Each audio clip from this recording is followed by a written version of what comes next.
Jika ada pertanyaan mungkin dari jamaah, saya persilakan.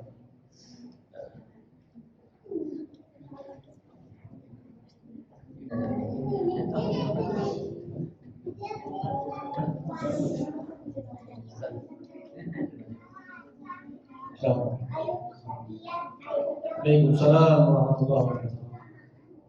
Apakah ada secara kasat mata atau di diri kita sendiri merasa bahwa Ramadan ini kita diterima pahala ibadahnya? Apakah ada tanda-tanda? Ya, tanda-tandanya ya dengan bertambahnya ketakwaan. Ya. Kita ambil dari mafhum mukhalafah, dari ya pemahaman pada ayat tadi. Nama yataqabbalullahu minal muttaqin. Allah hanya menerima dari hamba yang bertakwa. Jika bertambah ketakwaan kita setelah Ramadan, ya itu bertanda bahwa Allah azza wa jalla terima ibadah kita. Cuman memastikannya ada yang tahu. Kalau seperti Ibnu Umar aja, dia mengatakan, andaikan aku tahu bahwa Allah Subhanahu wa taala menerima dariku satu kali sujud, itu lebih baik daripada dunia dan akhirat. Nah, gimana lagi selain Ibnu Umar? Ya. Maka ini perlu sekali ditanamkan dalam diri kita. Ya, untuk seorang itu tidak merasa aman dengan amalan. Untuk seorang itu tidak merasa aman bahwa dia adalah min ahlil jannah. Ya, karena ya, bagaimana disebutkan dalam hadis Nabi SAW, ini hadis disebut sebagai qasimatullah. Ibu anak perempuannya tolong ditenangkan. Bu, tolong ditenangkan anak perempuan.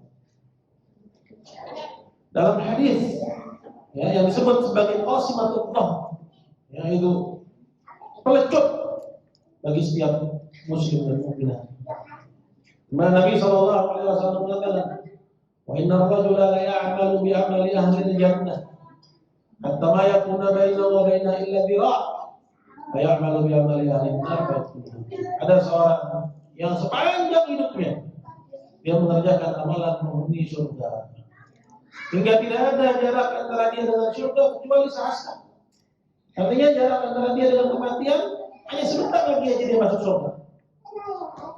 Fayasbiqu alaihi, maka berlakulah atasnya ketetapan yang Allah azza wa jalla putuskan dalam Lauhul Mahfuz. Fayamalu bi amali ahli an-nar, sehingga setelah kematiannya dia mengerjakan amalan penghuni neraka, hingga akhirnya dia masuk neraka. Artinya jangan seorang itu merasa aman, ya, karena tidak ada yang tahu, ya, dengan apa dia akan, ya, ditutup kehidupannya. Apakah dengan husnul khatimah, apakah dengan su'ul khatimah. Namun apa yang dilakukan dan diupayakan apabila itu sidq, jujur karena Allah Subhanahu wa taala, itu akan membantu dia untuk meraih husnul khatimah. Tapi kalau cuma ikut-ikutan, ya, nggak ada upaya, ya, untuk memahami pun juga lemah keinginannya dari agama Allah, lalai, masa bodoh, nggak mau tahu, ya. Nah, ini yang dikhawatirkan. Zahirnya dia soleh, solehah, namun ternyata dalam dadanya dia menyimpan ukuran sebenarnya dia sudah mati kepada Allah. Baik lagi, ya, anak-anak, ibu-ibu, tolong anak-anaknya ditenangkan. Ya, tadi yang mana dulu nih? Anda dulu ya. Terkait surat Al-Qadar. Surat apa? Al-Qadar. Lailatul Qadar. Surat Al-Qadar. Di situ kan dijelaskan bahwa malam itu adalah malam Qadar.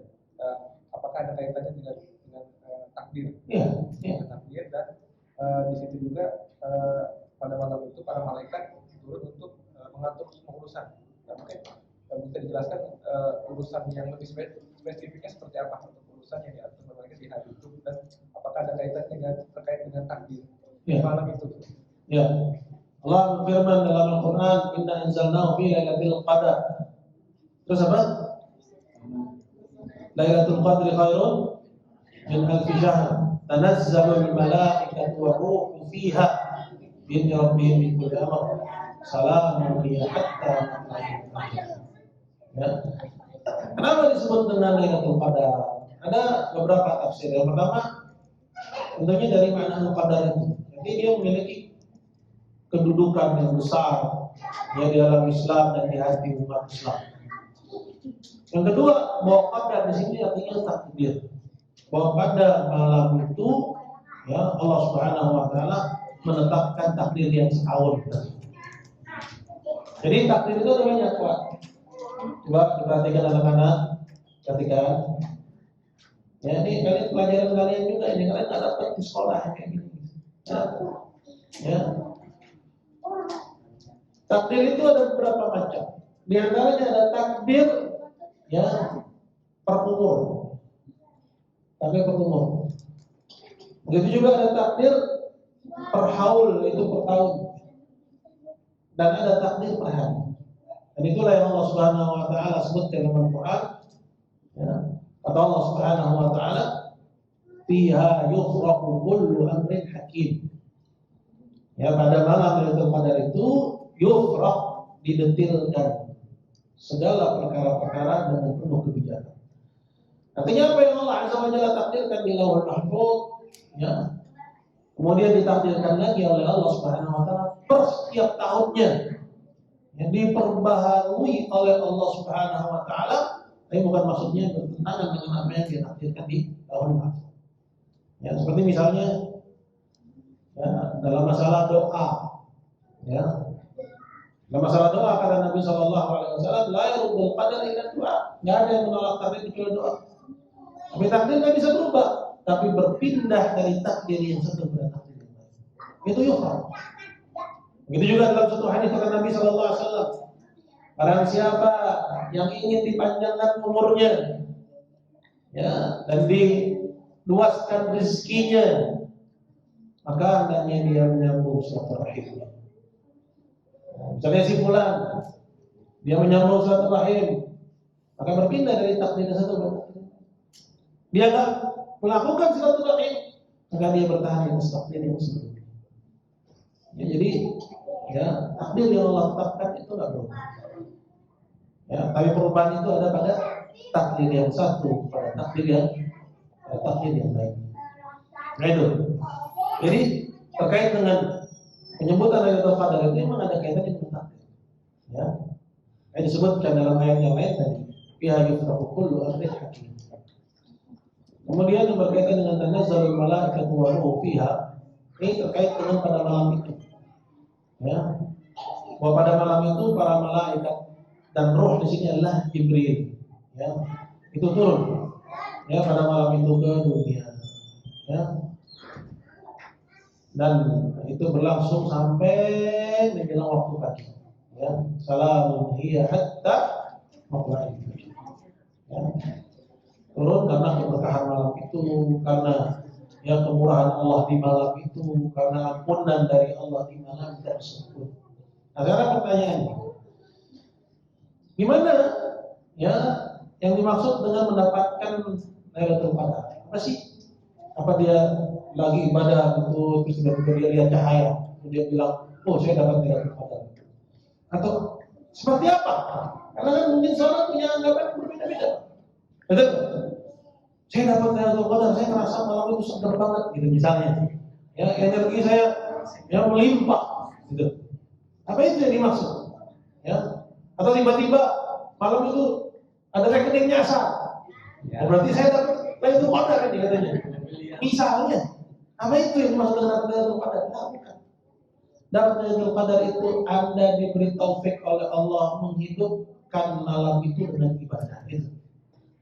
Malah jadi persoalan, tidak ada yang tahu kapan Lailatul Qadar itu.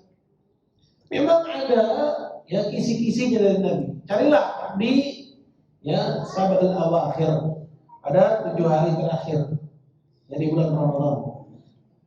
Jadi Lailatul Qadar itu ya yang pertama besar kemungkinannya di malam ganjil. Dan di 7 hari terakhir di malam ganjil itu lebih besar lagi kemungkinannya. Dan paling besar kemungkinannya di malam ke-27. Ya di malam ke-27. Nah, makanya masjid-masjid yang ada di itikaf itu ramainya di malam ganjil doang, Pak. Malam ganjil doang, ya. Nah, itu.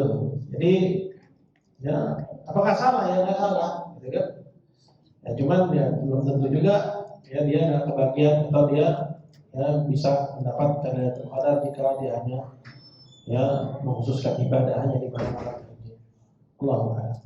Baik, tadi kan banyak hadis yang mengatakan orang yang beriman dan berharap atas pahala bagi Allah maka pada jadi dia meninjau dosa-dosanya. Yang rincian dosanya ini ada dosa-dosa kecil, dosa-dosa besar, seluruh dosa dari sejak dia lahir. Ada dosa qabla. ya bagus pertanyaannya. Jadi ad-dzunub, al-ma'asi, ad-dzunub ya dosa itu ada dua macam, ada kabair, ada shagha'ir. Kabair itu dosa besar. Dosa besar itu adalah dosa yang ada ancamannya secara khusus dari Allah Subhanahu wa taala. Misalnya riba, ada ancaman khusus.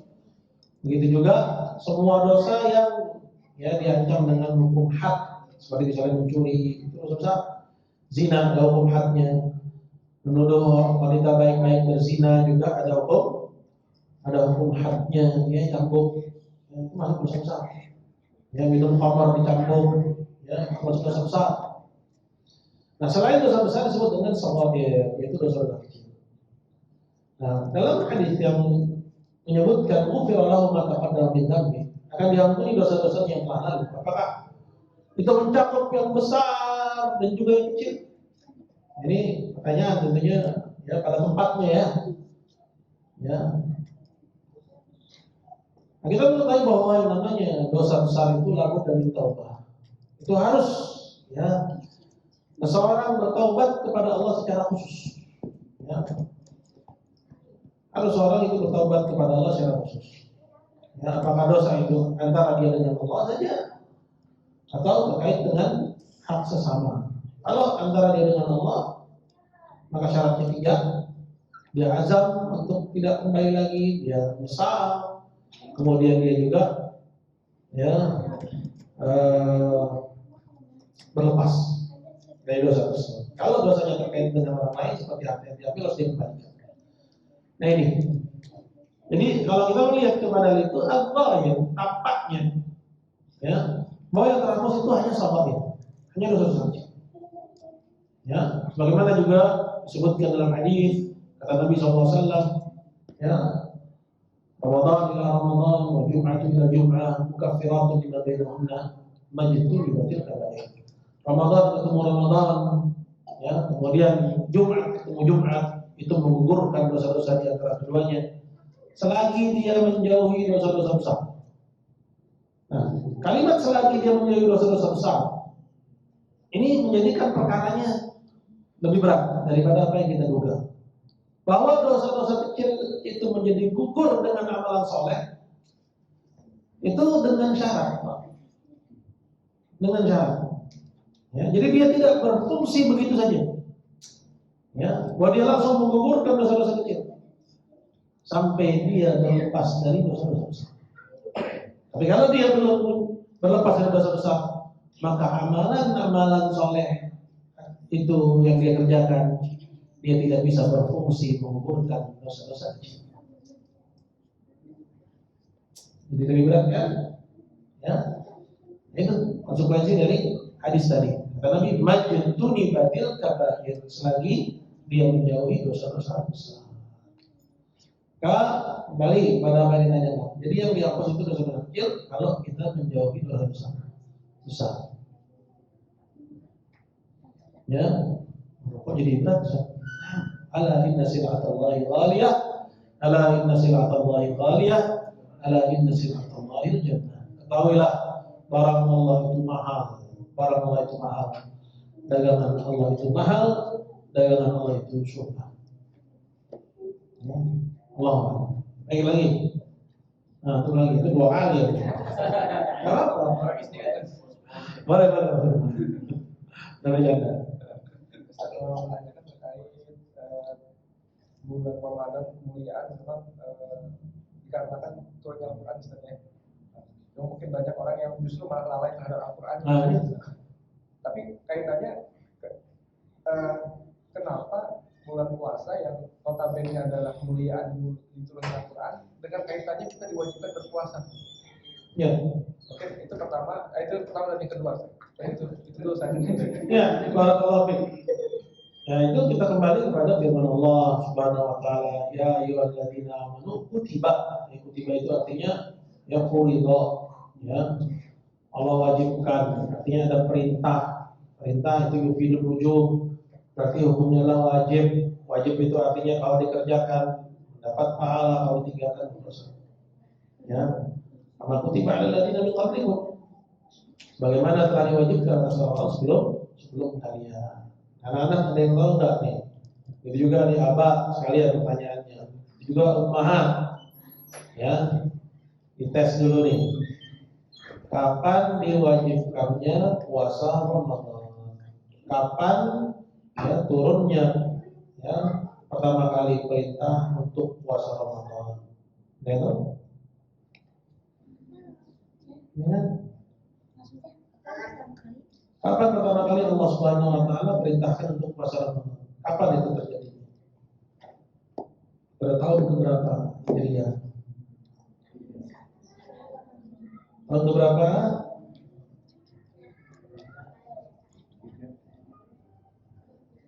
Nah, tahun kedua ya. Tahun kedua Hijriah.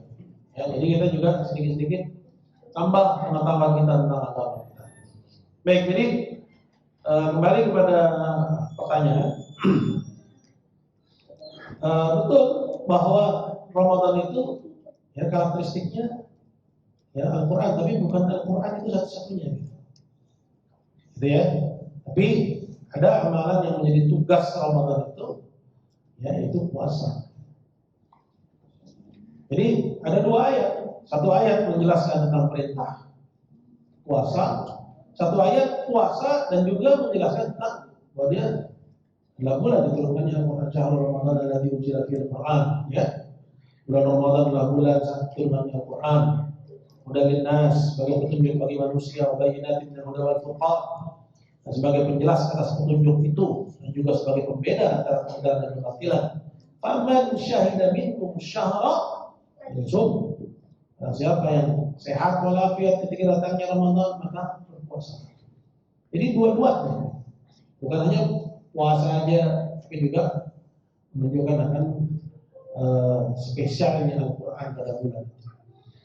Maka oleh karena itu seperti yang disebutkan dalam pertanyaan, ya, hendaknya Ramadan ini kita jadikan kesempatan untuk ya, kita lebih giat lagi gitu dalam baca Al-Quran. Ya, jangan kita menjadi orang-orang yang lalai. Orang yang lalai dari Al-Quran itu ada tiga. Yang pertama yang lalai dari membacanya. Yang kedua yang lalai dari mentadabburinya. Dan yang ketiga yang lalai dari mengamalkan kandungannya. Karena nggak semua orang yang membacanya mentadabburinya. Nggak semua orang yang mentadabburinya dia mau mengamalkan isi dari kandungannya. Ya, karena kata Nabi Shallallahu Alaihi Wasallam di Al-Quran, bacalah oleh kalian Al-Quran, fa innahu ya'ti syafi'an yaumal qiyamah li sahibih. Karena sungguhnya Quran itu akan memberi syafaat nanti bagi orang yang membacanya ya di akhirat ya kelak. Jadi ya pahala dan juga merupakan memberi syafaat nanti bagi kita di hadapan Allah Subhanahu wa taala. Dan jangan kita menjadi seperti yang Allah Azza wa Jalla sebutkan, qala Rasul ya Rabbi inna qaumi ittakhadhu hadzal Qur'ana mahjura. Dan Rasul berkata, wahai Rabb, sesungguhnya kaumku telah menjadikan Quran ini sebagai sesuatu yang mereka tinggalkan. Jadi harus ada wirid Bapak Ibu sekalian. Itu kapan? Wiridnya sepanjang hari, sepanjang tahun. Ya, baca Al-Quran. Kalau nggak sanggup misalnya 2 lembar, selembar aja. Setiap kali selesai sholat misalnya, atau mulai sedikit demi sedikit. Ya, sampai akhirnya dia bisa 1 hari khatam. Itu kalau dia bisa memenuhi setiap kali sholat 2 lembar. Ya, kali 5 kali sholat, berarti dapat 10 lembar. Ya, berarti setiap hari khatam Berarti berlalu sebulan berapa kali khatam? Ya, maaf. Selama setiap hari 1 juz, berarti dalam 1 bulan dia dapat ya 30 juz. Setiap bulan khatam. Setahun berarti 12 kali khatam. Kira-kira berkah gitu. Insyaallah berkah. Ya. Mulai aktivitas pagi kita dengan tilawah. Ya, insyaallah jadi lebih berkah hari-hari. Allahu a'lam. Baik. Ada lagi, Pak? Masya Allah. Silakan. Waalaikumsalam warahmatullahi wabarakatuh. Pak Ustaz mau menanyakan satu hal. Jadi di Al-Quran disebutkan bahwa orang-orang beriman diwajibkan untuk puasa sebagaimana diwajibkan atas orang-orang sebelum kamu. Dan itu masih mungkin untuk menambah motivasi buat kita Ustaz. Saya itu jadi pengen tahu sebenarnya puasa-puasa orang-orang sebelum itu seperti apa sih? Dan kemudian apa sih kelebihan puasa kita dibanding mereka yang dahulu? Ya, kita dikasih tahu oleh Allah dalam ayat itu bahwa syariat puasa ini bukan hanya ya khusus ada pada syariat Muhammad SAW. Melainkan sudah ada pada syariat umat terdahulu dan ini sebenarnya tasliyah, sebenarnya hiburan. Ya, kira-kira Allah bilang sama kita bukan kalian doang yang diwajibin puasa. Ya, kalau kita merasa puasa ini berasa berat, orang dulu udah disuruh puasa. Jadi ini sebenarnya tasliyah. Ya, itu hiburan. Untuk kita bisa mengerjakan puasa. Ya, bagaimana puasanya orang dahulu Allah a'lam. Ya, tidak ada keterangan sejauh yang saya tahu bagaimana puasanya orang dulu. Namun di antara puasa itu ada yang bentuknya wisal. Ya, yaitu menyambung puasa dengan puasa. Dan ini dilakukan Nabi SAW. Ya, cuma Nabi SAW bilang, ya, ini cuma khusus buat aku. Ini namanya khususiyah, hanya khusus buat Nabi. Ya, umatnya dilarang wisal. Jadi yang dia buka ini maghrib, setelah buka nyambung lagi puasa. Kita buka lagi maghrib, itu wisal. Ya, itu berat. Ya, dan kedua, nggak ada dari puasa itu ya yang nggak diiringi dengan buka. Jadi yang paling berat itu adalah wisal. Ya, karena puasanya Nabi Daud sehari itu juga ya itu ada bukanya. Ya, sehari puasa, sehari enggak. Ya. Dan nggak ada juga puasa tanpa buka, nggak ada juga puasa ya terus menerus tanpa buka. Ya, seperti yang dilakukan oleh sebagian kelompok yang mengada-ngada dalam praktek ibadahnya, yang mereka ya bikin puasa putih, bukannya memakai air putih, ini syariat baru. Ya, ini bukan hanya membuat syariat, bahkan bisa jadi merupakan kekufuran kepada Allah Subhanahu wa taala. Ini bukan perkara yang enteng. Jadi dari puasa-puasa yang ada itu pakem. Ya. Karena Allah Azza wa Jalla kasih pakem itu dalam puasa. Yuridullahu bikumul yusra wa la yuridu bikumul usra. Allah tuh pengen mempermudah kalian, bukan pengen mempersulit. Ya. Mungkin kata orang, ya Allah pengen mempermudah, ya kenapa nggak usah puasa aja sekalian? Ya. Jadi ya kebijaksanaan Allah bahwa segala sesuatu itu ada hubungan sebab akibat. Ya. Bahwa surga itu tidak bisa diraih kecuali dengan kesungguhan. Maka itulah hikmah dibalik kenapa Allah Azza wa Jalla perintahkan salat.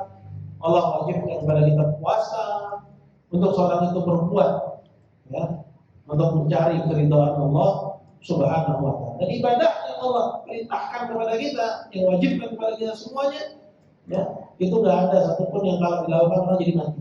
Nah, ya, atau mencelakakan lah. Bahkan ketika seorang itu sakit, kemudian datang bulan Ramadan, ya, diberi keringanan oleh Allah untuk dia berpuasa. Pokoknya mudah syariat Allah, agama Allah Subhanahu wa taala. Kira-kira. Baik. Terakhir Ustaz. Oh, dan tadi. Yang tiga, Anjir. Ya. Halo.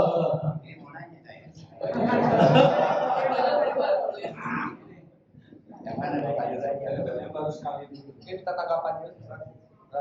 Kan pernah dengan bahwa kita kalau jangan menunda-nunda amal, jangan menunda kalau kita ada kebaikan jangan menunda. Sedangkan kita mengetahui bahwa 10 hari terakhir adalah kebaikannya memang berlipat-lipat ya, karena ada potensi amal dari sana. Nah, bagaimana menyikapinya untuk menyikapannya Ustaz? Kalau orang yang meniatkan nanti saja mungkin beramalnya nanti di 10 hari terakhir gitu. Karena mungkin sebagian orang kemampuannya terbatas mungkin. Ustaz, ada kemampuan terbatas tadi yang mungkin ingin menolong seseorang atau sedekah atau apa ya, sehingga membuat strategi seperti itu Ustaz. Dan mohon penyikapannya seperti apa dengan hal yang seperti itu Ustaz? Ya, dalam perkara yang sunnah, ya kan, ya kembali lagi kepada hukumnya, ya bahwa perkara yang sunnah itu ya waktunya muasa, waktunya longgar. Kalau yang wajib, waktunya mudayyak, waktunya sempit, nggak bisa anda atur-atur. Ya, jadi kalau memang ya dia longgarnya nanti, atau mungkin datangnya semangatnya nanti, atau memang dia persiapkan dengan tekad yang lebih kuat untuk dia kerjakan nanti, boleh aja. Ya, misalnya saya akan kerjakan nanti biar lebih maksimal. Boleh nggak seperti itu? Ya, boleh. Ya. Tapi ketika misalnya ya akhirnya luput, ketika datang waktu yang dia rencanakan akhirnya dia lupa, ya itu maksudnya jadi konsekuensi. Ya, karena emang hati manusia dibolak-balik oleh Allah Subhanahu wa taala. Ya, dibolak-balik oleh Allah Subhanahu wa taala. Maka dalam kondisi seperti itu ada tuntunan dari Nabi SAW untuk seseorang itu mengerjakan ya amalan itu ya sesuai dengan batas kemampuan dan tidak berlebihan. Kata Nabi SAW, Inna ahabbatina indallahi adwamuha wa inqal.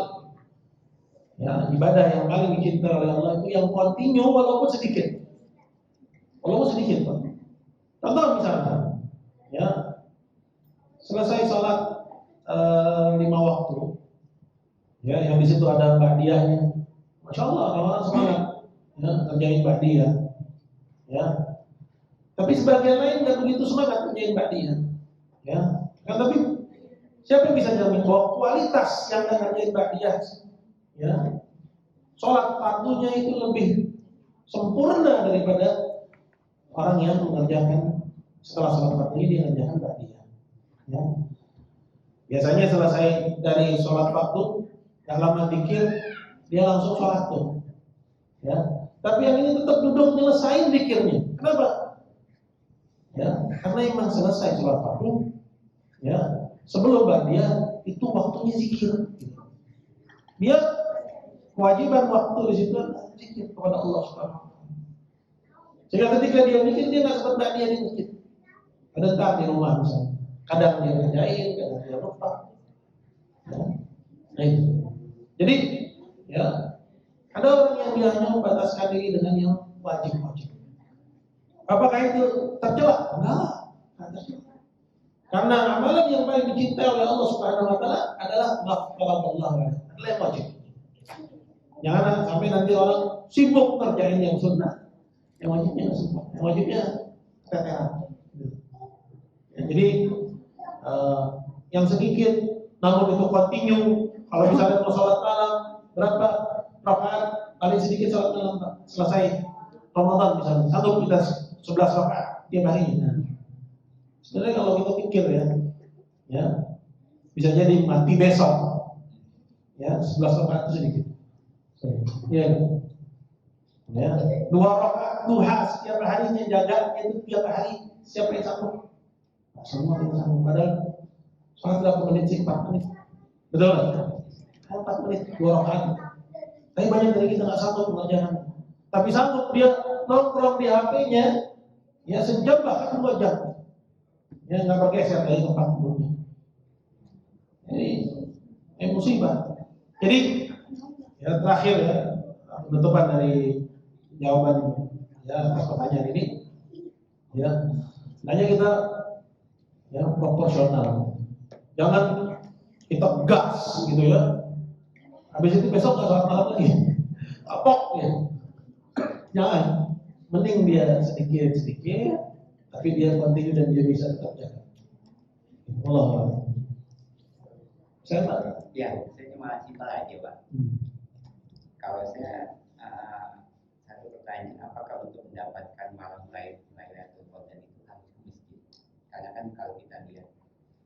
lingkungan ya, kita lihat semua ya intinya